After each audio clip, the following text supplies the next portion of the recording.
자, 오늘의 시사평론, 대한민국의 시사 레이더 리엘 파트너스의 이승기 변호사 함께합니다. 자, 이승기 변호사님 안녕하세요. 예, 안녕하세요. 예. 자, 오늘 첫 번째 이슈 전해주시죠. 예, 첫 번째 이슈는 인수위 임대차 3법 폐지 축소 검토입니다. 예. 자, 대통령직 인수위원회가 이른바 임대차 3법에 대한 개편안을 추진하겠다는 입장을 밝혔는데, 먼저 임대차 3법에 대해서 간단하게 먼저 설명을 좀 해주시죠. 예, 임대차 3법은 이 전월세 상한제와 이 계약갱신 청구권제 그리고 전월세 신고제 이렇게 세 가지를 핵심으로 하고 있습니다. 예. 이 전월세 상한제는 임대료 증액 상한을 이전 계약의 5% 이내로 제한하는 거고요. 그리고 계약갱신 청구권제는 2년의 임차 계약 후 추가 2년을 한 차례 보장하는 제도입니다. 그리고 이제는 전월세 신고제는 임대차 계약 시에 계약 당사자가 20일 이내에 주택 소재지 주관청에다가 임대차 계약 정보를 신고하는 그런 내용인데요. 네. 하지만 이런 임대차 3법이 전세와 월세의 공급을 위축시키면서 이 부동산 가격을 상승시킨다라는 문제점이 늘 이제 지적이 많이 됐습니다. 예. 그러자 이번에 인수위에서 임대차 3법을 이제는 본격적으로 수술대에 올린 건데요. 현재 계약갱신 청구권과 관련해서는 2년 계약에 2년을 더 얻는 현행 방식 대신에 장기적으로는 전세 기간 자체를 한 3년으로 늘리는 식의 방안을 포함해서요. 심지어는 임대차 3법을 폐지하거나 아니면 대폭 축소하는 그런 내용을 포함해서 제도 개선을 아예 인수위에서 현재 검토 중에 있다라고 이제는 발표를 했습니다. 네. 그 국회 다수당인 더불어민주당의 협조가 없으면 법안 개정이 좀 어려울 텐데 입장이 어떻습니까? 예, 더불어민주당은 임대차 3법이 지금 안정되는 과정에 있다면서 이 수정 계획이 없다라는 입장입니다. 이에 그 인수위에서는 민주당을 설득해 법 개정을 하겠다라는 이런 입장이고요. 향후 이제 여야가 이제 치열한 공방이 이제는 예상이 됩니다.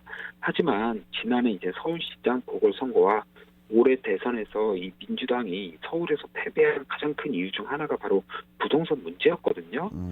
그리고 또 올 6월 지방선거와 또 2년 뒤 총선도 또 남아있고요. 예. 그렇기 때문에 민주당 역시도 임대차 3법의 개정을 계속 반대하기에는 좀 정치적 부담이 있을 걸로 보이고요. 결국에는 민주당은 임대차 3법을 좀 보완하자. 그리고 국민의힘과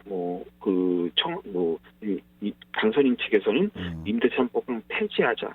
이 정도로 해서 또 대치가 있지 않을까 이렇게 예상됩니다. 또 절충안이 나오겠죠. 자, 임대차 3법의 운명이 또 어떻게 될지는 계속 지켜보기로 하고요. 자, 두 번째 이슈 전해주시죠. 예, 다음 이슈는 9년 예배 안 나가도 병역 거부 무죄 확정입니다. 자, 9년간 종교 집회에 참석하지 않다가 입영 통지서를 받고 난 후 종교 활동을 다시 시작하면서 군 입대를 거부한 신도가 대법원에서 무죄를 선고받아서 지금 논란 중인데, 자, 이 사건 어떤 내용인가요? 예, 그 A 씨는 그 2018년 2월 이 병무청에서 현역 입영 통지서를 받았는데요. 그 종교적 양심을 이유로 입영을 거부했습니다. 네. 특히 A 씨는 이 여호와의 증인 이 신도였는데 이 여호와의 증인은 이 성경 구절과 이 교리를 이유로 군사 훈련과 이제 집총을 거부해 왔고요. 군대를 입대하는 대신에 이제 병역법 위반으로 징역형을 선고받았습니다. 그동안. 네. 그런데 A 씨가 병역 거부를 한 시점이 2018년 2월인데 그로부터 9개월 뒤인 2018년 11월 이제 양심적 병역 거부를 인정하는 대법원 판단이 나왔습니다. 예. 그러니까 종교적 양심에 따른 입영 거부는 이제 무죄라는 게 이제 확인이 된 거죠. 여호와의 증인이라고 해서 양심적 병역 거부가 다 인정되는 건 아닌데 이 사건이 딱 그런 사례인 거죠? 예, 그렇습니다. 그 A 씨가 가족들과 함께 가족들은 이제 진작부터 믿고 있었고요. 본인은 이제는 9살 때부터 여호와의 증인으로서 이제 신앙생활을 해왔습니다. 하지만 대학 진학 뒤에 이제 가족들로부터 독립한 2009년부터 그리고 입영 통지서를 받은 2018년까지는 종교단체의 이제 정기 집회에 한 번도 참석하지 않았고요. 예. 또 신도가 됐다는 것을 증명하는 의식인 이 침례라고 있습니다. 침례. 이 침례도 2018년 병역을 거부한 뒤에 그로부터 2년 8개월 뒤인 뭐 2020년 8월에서야 뒤늦게 이 침례를 받은 것으로 확인이 됐습니다. 네. 그래서 1심 법원 역시도 이 피고인의 종교적 양심이 이 내면에서 결정된 게 아니다. 뭐 입양통지서 받고 나서 뒤늦게 이제 종교 활동을 한 거 아니냐라고 해서 징역 1년 6개월에 이제 실형을 선고했습니다. 네. 하지만 이제 항소심 법원, 그러니까 2심 법원은 이를 뒤집고 무죄를 선고했는데요. 결국 그 내용은 뭐냐면요, 이 대학에 진학한 뒤에 잠시 종교적 방황의 시기를 겪었다. 그래서 이제 뒤늦게 회심을 해서 종교 활동에 집중했다라고 이제 본 겁니다. 네. 그리고 대법원은 이 A 씨가 종교 활동을 다시 시작하기 이전에도 그 수혈 거부 교류를 지키기 위해 이 사전 의료 지시 및 위임장을 소지했고, 뭐 전쟁이나 뭐 서로 죽이는 내용의 이 온라인 게임이나 이런 곳에 이제는 뭐 회원으로 가입한 사실이 없다라는 점을 또 추가로 들면서 이제 무죄 판결을 유지를 했습니다. 그 온라인 게임으로 유죄가 인정된 사례도 있었잖아요.